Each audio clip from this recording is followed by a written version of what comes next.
नमस्कार, बहुत स्वागत है आपका। आप देख रहे हैं इंडिया न्यूज, आपके साथ मैं सृष्टि। वक्त हो गया है हमारे खास प्रोग्राम 20 मिनट 20 रिपोर्टर का। हमारे संवाददाता सीधे ग्राउंड से आपको बताएंगे पूरी खबर।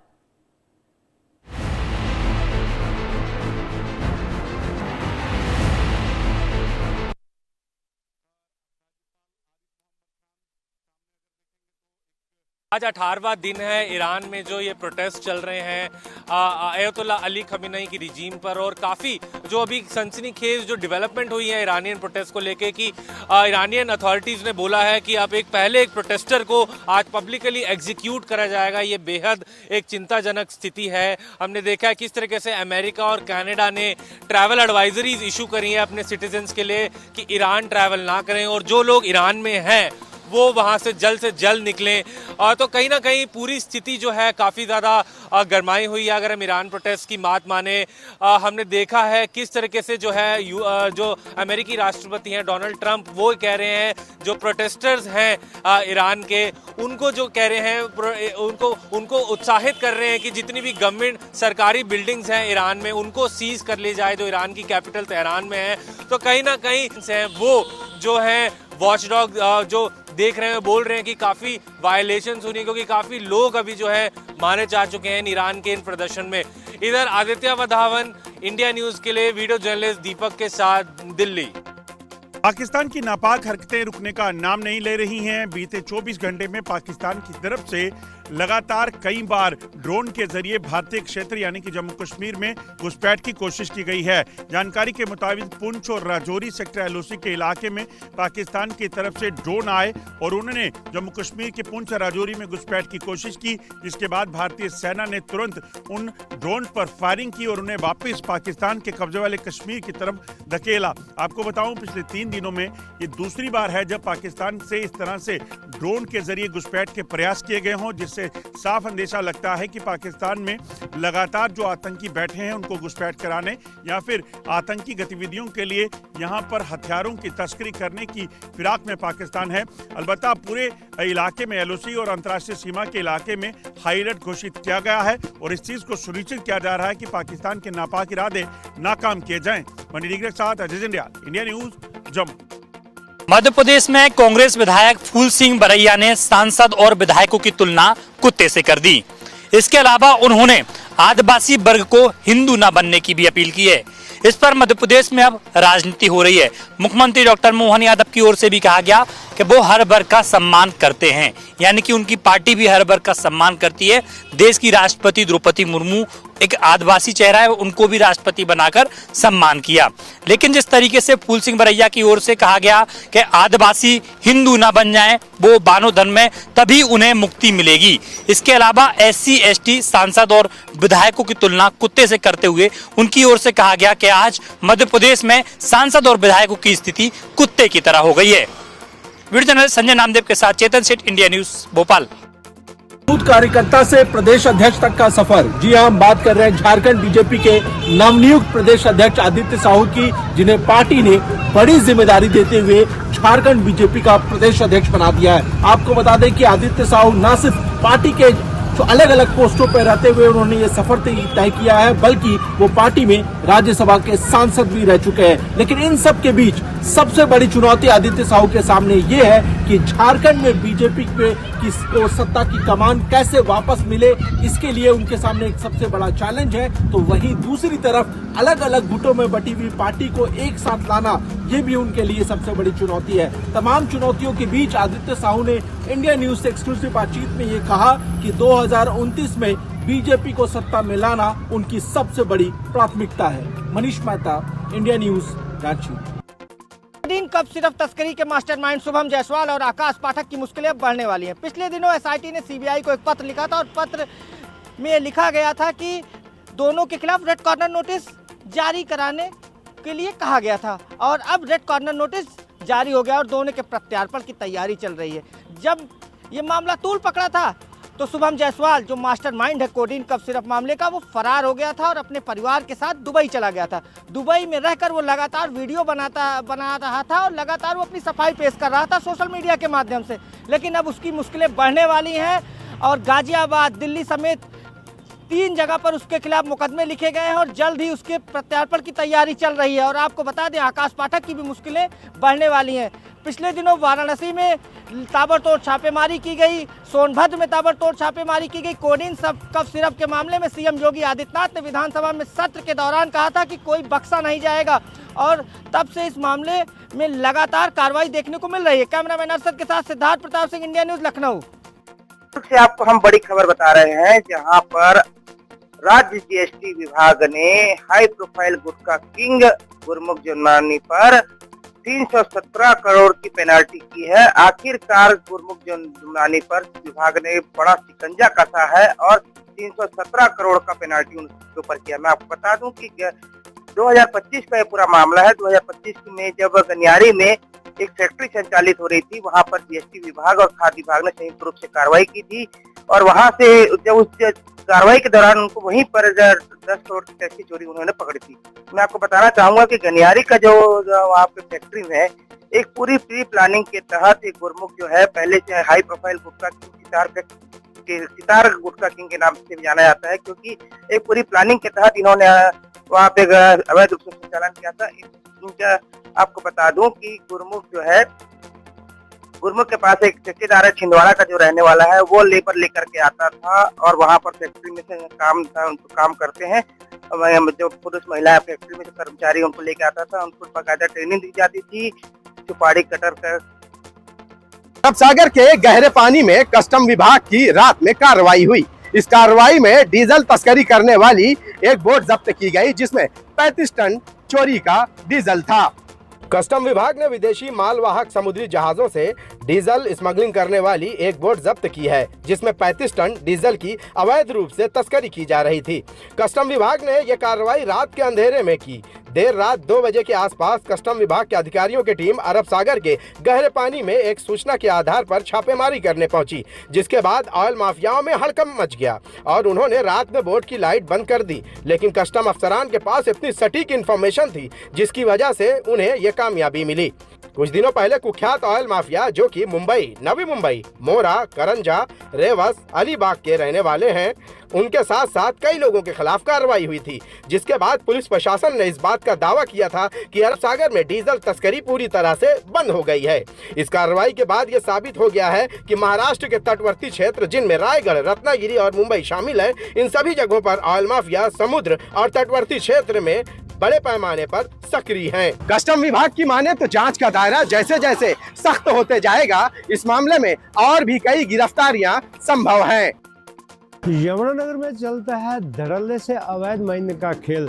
यमुना नदी के किनारे जितने भी इलाके हैं, यहाँ पर अक्सर जो है अवैध माइनिंग की खबरें आती रहती है। हालांकि सरकार के द्वारा घाट भी अलॉट किए हुए, उसके बावजूद भी जो खनन माफिया है अवैध खनन से बाज नहीं आते। इसके लिए एक स्पेशल टीम बनाई गई है एनफोर्समेंट के द्वारा अब माइनिंग को लेकर खास सक्रियता दिखाई जा रही है।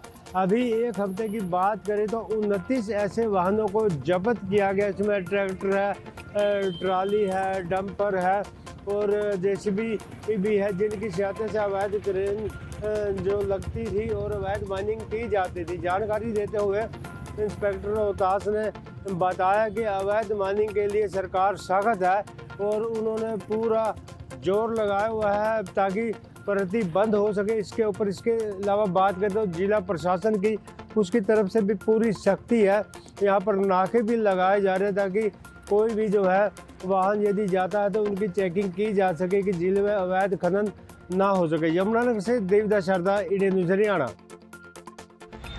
दिल्ली के पश्चिम बिहार में लॉरेंस गैंग के लोग आरके फिटनेस में गोली चलाते हैं। उसके बाद दिल्ली के ईस्ट दिल्ली के मधु विहार इलाके में लॉरेंस गैंग के ही लोग फायरिंग करते हैं। उसके बाद सोशल मीडिया पोस्ट पर ये क्लेम करते हैं कि ये गोलियां उन्होंने चलवाई। और अब एक और पोस्ट जो सामने आया है, जो सोशल मीडिया पे इस वक्त वायरल हो रहा है। हालांकि इंडिया न्यूज़ इस सोशल मीडिया पोस्ट की पुष्टि नहीं करता, लेकिन अगर सोशल मीडिया पोस्ट की बात करें तो गैंगस्टर राशिद केबलवाला, जो इस वक्त बैंकॉक में, थाईलैंड में या फिर इस वक्त इंग्लैंड में बैठा हुआ है, और उसने एक सोशल मीडिया पोस्ट के ज़रिए दिल्ली और एनसीआर और पूरे देश के ख़ास तौर से उन ड्रग्स पैडलर्स को खुलेआम जान से मारने की धमकी दी है और कहा है कि ये ड्रग्स पैडलर्स देश के युवाओं को और दिल्ली में ड्रग्स के कारोबार से जो यहाँ के यूथ हैं उनको बर्बाद कर रहे हैं और उनको नशे की तरफ धकेल रहे हैं। ऐसे लोगों को मैं राशिद केवलवाला ये खुली चुनौती देता हूँ कि वो अपने काम को बदल दें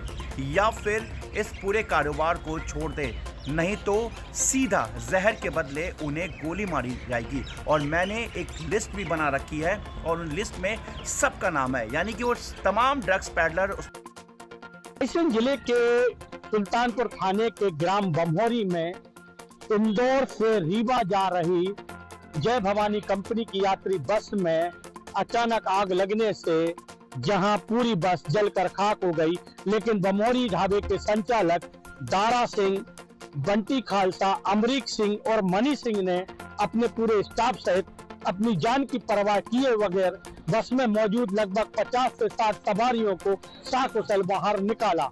सुल्तानपुर थाना और गोहरगंज थाने की टीम मौके पर पहुंची और तत्कालीन फायर ब्रिगेड की टीम को इसकी सूचना दी, लेकिन मौके पर पहुंची फायर ब्रिगेड की टीम जब तक आग पर काबू पाती, बस पूरी तरह से जलकर राख हो चुकी थी। बस में सवार पूरी सवारियां तो सुरक्षित बाहर निकाल ली गई, लेकिन यहाँ पर उनका जो सामान बस में था वो पूरी तरह से जलकर खाक हो गया। लेकिन यहाँ पर बड़ी दाद दी जाएगी, बड़ी तारीफ करना चाहिए ट्रक ड्राइवर की जो बस के पीछे चल रहा था और जिसने देखा कि एक बस जो यात्री बस है इसमें 50 से 60 जिंदगियां सवार हैं और उसमें भीषण आग लग चुकी है। के सेक्टर 20 की मार्केट में एक व्यक्ति की देर रात सिर पर गहरी चोट मारने से हत्या करने का मामला सामने आया है। घटना की सूचना मिलने के बाद सेक्टर 20 थाना पुलिस मौके पर पहुंची और शव को कब्जे में लेकर पोस्टमार्टम के लिए भेज दिया गया है। फिलहाल इस मामले को लेकर पुलिस के द्वारा जांच पड़ताल की जा रही है कि हत्या के पीछे क्या कारण है। अभी फिलहाल पोस्टमार्टम के बाद आगामी कार्रवाई जो है वो पुलिस के द्वारा की जाएगी। सोनीपत के सेक्टर 7 इलाके में देर रात उस समय सनसनी फैल गई जब एसएजी यूनिट सेक्टर 7 और कुंडली क्राइम यूनिट की संयुक्त टीम के साथ कुख्यात बदमाशों की मुठभेड़ हो गई। पुलिस के अनुसार 1-1 लाख के इनामी बदमाशों को घेरने के दौरान दोनों ओर से फायरिंग हुई, जिसमें 2 बदमाश पुलिस की गोली लगने से घायल हो गए, जबकि तीसरे आरोपी को मौके से पुलिस ने गिरफ्तार कर लिया।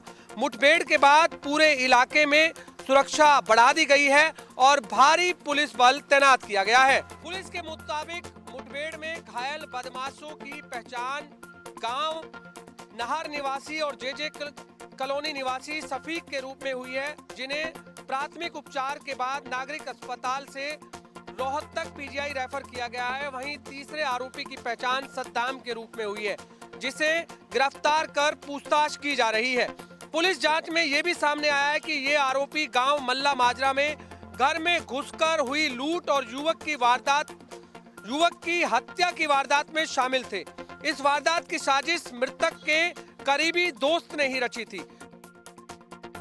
दान स्नान का महापर्व मकर संक्रांति पूरे देश भर में बड़े ही हर्षोल्लास के साथ मनाया जाता है और साथ ही साथ राजिम के त्रिवेणी संगम में भी स्नान और दान का यह पर्व जो है आज प्रातः से चल रहा है।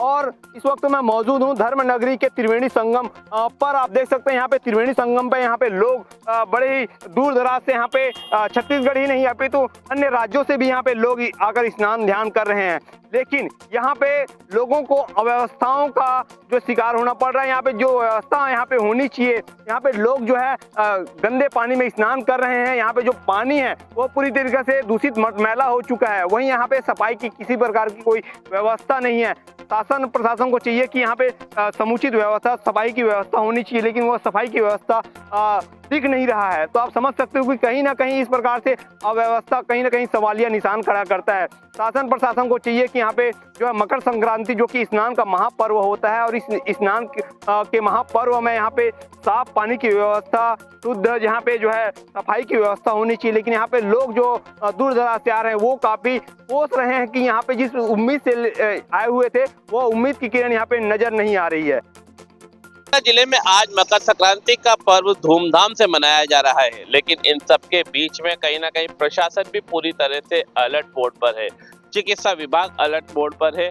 इसके लिए जैकेलॉन मेडिकल कॉलेज और MBS अस्पताल में अलग से व्यवस्था की गई है ताकि मांझे की चपेट में अगर कोई व्यक्ति आते हैं या बच्चे आते हैं तो उनका तुरंत ही उपचार किया जा सके। इसके अलावा पशु चिकित्सालय में भी अलग से व्यवस्था की गई है ताकि परिंदे अगर चाइनीज मांझे या दूसरे मांझों की चपेट में आकर घायल होते हैं तो उनका समय पर ट्रीटमेंट किया जा सके। वहीं कई सामाजिक संगठन भी अलर्ट मोड पर आ गए हैं। पर चाइनीज मांझे की रोकथाम के लिए लगातार प्रयास किए जा रहे हैं, लेकिन उसके बावजूद भी चाइनीज मांझे की बिक्री लगातार जारी है, जिसका खामियाजा आम जनता को और खास तौर पर बच्चों को भुगतना पड़ रहा है। बीते 4 दिनों में 5 से अधिक लोग घायल हो चुके हैं। ऐसे में आज पूरी तरह से व्यवस्था की गई है कि चाइनीज मांझे की चपेट में अगर कोई आते हैं तो उनको किसी भी तरह की कोई समस्या ना हो और प्रॉपर उनको अस्पताल में उपचार मिल सके, इसके लिए विशेष व्यवस्थाएं कर दी गई है। योगेंद्र महावर, इंडिया न्यूज, कोटा। जेल में हथियार और प्रतिबंधित चीजें का वीडियो वायरल होता कुछ महीने पहले। उसके 2 आरोपी जो हार्डकोर अपराधी है, एक शादाब देशवाली और एक है दीपक मनेरिया, जो 2016 से 2023 तक उदयपुर के सुकेर थाने में हिस्ट्री शीटर था। उस पर कई गंभीर धाराओं में मुकदमे दर्ज हैं। आपको बता दें, एक फैजल नाम के व्यक्ति को बहिरकांड में पुलिस ने पकड़ा था। उसके मोबाइल से एक वीडियो मिला था, उसमें जेल में पिस्टल दिखाते हुए शादाब देशवाली और दीपक मनेरिया दिखे थे। पुलिस ने दोनों को प्रोटेक्शन वारंट पे गिरफ्तार करा है। वहीं हथियार पहुंचाने वाले को फैजल को भी पुलिस ने बड़ा एक्शन दिखाते हुए अरेस्ट करा है। प्रदेश में आज मकर संक्रांति का त्योहार मनाया जा रहा है। अल सुबह से लगातार लोगों की भीड़ अलग अलग मकानों की छतों पर नजर आ रही है। वहीं यदि बात की जाए प्रशासन की, तो प्रशासन भी लगातार ताबड़तोड़ कार्रवाई चाइनीज मांझों को लेकर करता हुआ दिखाई दे रहा है। चाइनीज मांझों के खिलाफ लगातार गलतागेट थाना पुलिस की तरफ से कल तीसरी बार जो कार्रवाई है उसको अंजाम दिया गया और कार्रवाई के तहत आरोपी जुनेद को गिरफ्तार किया गया। 8 जो चाइनीज मांझे के गट्टे हैं वो आरोपी से बरामद किए गए। फिलहाल तमाम चीजों को लेकर जो कार्रवाई है वो लगातार जारी है, क्योंकि जिस तरीके से प्रशासन की तरफ से अपील लगातार लोगों से की गई थी कि आप चाइनीज मांझे का इस्तेमाल नहीं करें, जिसके बाद लगातार ये चीज देखने को मिल रही है कि जो लोग चाइनीज मांझे का इस्तेमाल कर रहे हैं उनके खिलाफ ताबड़तोड़ कार्रवाई है वो प्रशासन की तरफ से अंजाम दी जा रही है। बहरहाल जिस तरीके से एक बड़ी कार्रवाई यहाँ पर अंजाम दी गई है, उसके बाद कहा जा सकता है कि आने वाले दिनों में किस तरीके से कार्रवाई की जाएगी, देखने वाली बात होगी। Mohammad Razaullah, India news. छिंदवाड़ा के जुन्नारदेव में हुए मिठाई कांड में तीसरी मौत हो चुकी है। 24 वर्षीय खुशबू कथुरिया ने नागपुर में इलाज के दौरान अपनी जान गंवाई है। आपको बता दें कि मिठाई कांड में अज्ञात मिठाई एक कथुरिया परिवार अपने घर लेकर गया था, जिसको उन्होंने इसका सेवन किया और पूरे परिवार की तबीयत ख़राब हुई। 4 लोग उस परिवार में थे, जिसमें से 4 को जिला अस्पताल रेफ़र किया गया, जिसमें से एक सुंदरलाल कथुरिया जो 75 साल के थे, उनकी मौत हुई। इसके पहले परिवार से ही एक PHE के चौकीदार ने मिठाई लेकर खाई थी, जिसके सबसे पहले मौत हुई। और अब खुशबू कथुरिया की, यानी कि इनकी बेटी जो 24 वर्षीय खुशबू कथुरिया है, उसकी मौत हुई है। अब जांच का विषय है कि क्या तथ्य निकल कर सामने आते हैं, क्योंकि इस तरह अज्ञात मिठाई खाने के बाद जो लोगों की मौत हुई है, क्या ये फूड पॉइजनिंग है, क्या ये कोई साजिश है, या इसके पीछे कोई इनकी आपसी रंजिश है, इसको लेकर अब पुलिस तमाम तथ्य जो है वो खंगाल रही है। वहीं फूड डिपार्टमेंट ने जो सैंपल मिठाई का भेजा है उसकी रिपोर्ट आना बाकी है, जिसके बाद ये पता चल सकेगा कि कौन सा जहर इसमें शामिल था। छिंदवाड़ा से मैं आफाक हुसैन, इंडिया न्यूज़ के लिए। ग्लैमर की दुनिया से साध्वी बनी हर्षा रिछारिया एक बार फिर कहीं ना कहीं वापस ग्लैमर की दुनिया में आएंगी। मौनी अमावस्या के दिन माघ मेले में अपने स्नान करने के बाद एक बार फिर अपनी वापसी जो है वो ग्लैमर की दुनिया में करेंगे। दरअसल लगातार अपने ऊपर हो रही बयानबाजी और संतों द्वारा उठाए जा रहे सवाल से कहीं ना कहीं नाराज और दुखी जो है वो हर्षा रिछारिया है, और यही वजह है कि फिर से उन्होंने जो है वो संन्यास के मार्ग को छोड़ने की बात कही है और फिर से ग्लैमर की दुनिया में वापसी के संकेत दिए हैं। दरअसल अगर बात की जाए तो कुंभ मेले के दौरान सबसे चर्चित रही हैं हर्षा रिछारिया और लगातार कहीं ना कहीं सुर्खियों में बनी हुई थी। और लगातार हर्षा रिछारिया का कहना है कि उनके ऊपर बयानबाजी संतों की रही है, तिरस्कार उनके द्वारा किया जाता रहा और पुरुष प्रधान समाज में कहीं ना कहीं जो सोच है वो भी पुरुष प्रधान जैसी है। और यही वजह है कि उनका तिरस्कार इस पद पर आने के बाद हमेशा होता रहा और अब जो है वो इस तिरस्कार से इतनी परेशान हो चुकी कि वापस अब अपनी जो ग्लैमर की दुनिया है उसमें वापसी करेंगी। कैमरा मनीष शर्मा के साथ राजेश कुमार विश्वकर्मा, इंडिया न्यूज, जबलपुर। बीकानेर में 12वीं क्लास में पढ़ने वाली छात्रा के साथ गैंगरेप का मामला सामने आया, जिसमें पुलिस ने त्वरित कार्रवाई करते हुए 2 आरोपियों को तुरंत गिरफ्तार कर लिया। फिलहाल दोनों आरोपियों को आज कोर्ट में पेश किया जाएगा। पुलिस से मिली जानकारी के अनुसार नापासर पुलिस थाना में 11 जनवरी को एक मामला दर्ज करवाया गया। पीड़िता के पिता के द्वारा आरोप लगाए गए कि 6 जनवरी को उसकी बालिका घर से स्कूल जा रही थी। इसी दरमियान गाड़ी में सवार होकर आए 2 युवकों ने उसका अपहरण कर उसके साथ गैंगरेप किया। उसके बाद 11 जनवरी को नापासर पुलिस थाना में एफआईआर दर्ज करवाई गई। पुलिस ने तुरंत कार्रवाई करते हुए 48 घंटों में ही 2 आरोपियों को गिरफ्तार कर लिया गया है। पुलिस ने बताया है कि एक आरोपी जिसमें वकील जांगू है उसको गुजरात से दस्तयाब कर बीकानेर लेकर पुलिस पहुंची है। जिसके साथ ही हंसराज सारस्वा है उसको बीकानेर से ही गिरफ्तार कर लिया गया है।